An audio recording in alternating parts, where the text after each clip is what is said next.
এখানে আমরা যেহেতু এটা হচ্ছে গিয়ে কন্ট্রোল ডায়াগ্রাম, তার জন্য আমরা এখানে একটি মাত্র ফেজ ব্যবহার করতে হবে। এখানে সুইচ দিচ্ছি, আমরা এখানে সুইচ অন করছি। এখন আমরা দেখব যে এটা হচ্ছে স্টার্ট সুইচ এবং এটা হচ্ছে stop switch. Start switch press করার মাধ্যমে আমাদের প্রথম ম্যাগনেটিক কন্ট্যাক্টর অন হবে এবং সেটা ল্যাসিং করার জন্য ব্যবহৃত হবে। আর পরবর্তীতে সাথে এটা ম্যাগনেটিক কন্ট্যাক্টর অন হওয়ার সাথে সাথে আমাদের টাইমার 1ও অন হবে।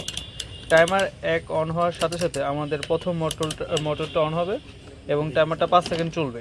টাইমারটা 5 সেকেন্ড চলার পরে প্রথম মোটরটা অফ হয়ে যাবে এবং সঙ্গে সঙ্গে দ্বিতীয় মোটরটা অন হবে এবং দ্বিতীয় মোটরটাও 5 সেকেন্ড এভাবে চলবে। 5 সেকেন্ড চলার পরে সম্পূর্ণ সিস্টেমটা আমাদের অফ হয়ে যাবে। এখন আমরা দেখি, এখানে আমাদের প্রথমে স্টার্ট সুইচটা আমরা প্রেস করলাম এবং দেখলাম যে আমাদের প্রথম মোটরটা অন হয়েছে এবং এখানে টাইমটা যাচ্ছে।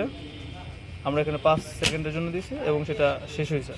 আমাদের কাউন্টডাউন শেষ হওয়ার পর আমাদের দ্বিতীয় মোটরটা অন হয়েছে এবং দ্বিতীয় মোটরটা 5 সেকেন্ড চলার পর সম্পূর্ণ সিস্টেমটা অফ হয়েছে।